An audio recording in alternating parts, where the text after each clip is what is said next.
শুক্রবার কুমিল্লার জুলাই সমাবেশে এনসিপি নেতা হাসনাত আব্দুল্লাহ বলেছেন, কুমিল্লায় আওয়ামী লীগের টাকায় চলে বিএনপি রাজনীতি। বিএনপি নেতারা আমাদের শত্রু ভাববেন না, এটি সত্য কথা। উপদেষ্টা আসিফ নজরুলের উদ্দেশ্যে তিনি বলেন, হত্যাকাণ্ডের সঙ্গে জড়িতরা কোর্টে গেলে কোন বিচারক জামিন দেয়? এগুলোর পেছনে কাদের হাত রয়েছে তা জাতির সামনে প্রকাশ করুন।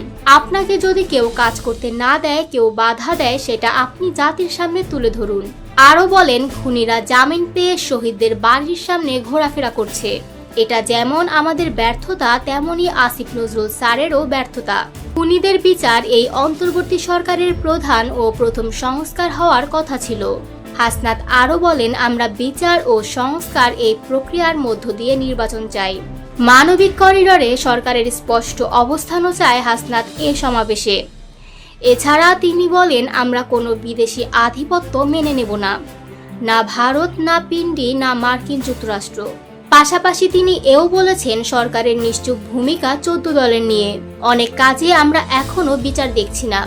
আহতদের এখনো পর্যন্ত পুনর্বাসন হয়নি, কর্মসংস্থান হয়নি, এখনো পর্যন্ত বিচারের কোনো অগ্রগতি হচ্ছে না। আমরা যতক্ষণ পর্যন্ত না রাস্তায় নেমে এসেছি, ততক্ষণ পর্যন্ত আপনাদের কোনো পদক্ষেপ দেখিনি। কুমিল্লায় বৈষম্য বিরোধী ছাত্র আন্দোলনের জুলাই সমাবেশে যোগ দিয়েছেন এনসিপি, বিএনপি, খেলাফত মজলিস, ইসলামী আন্দোলন সহ বিভিন্ন দলের নেতারা।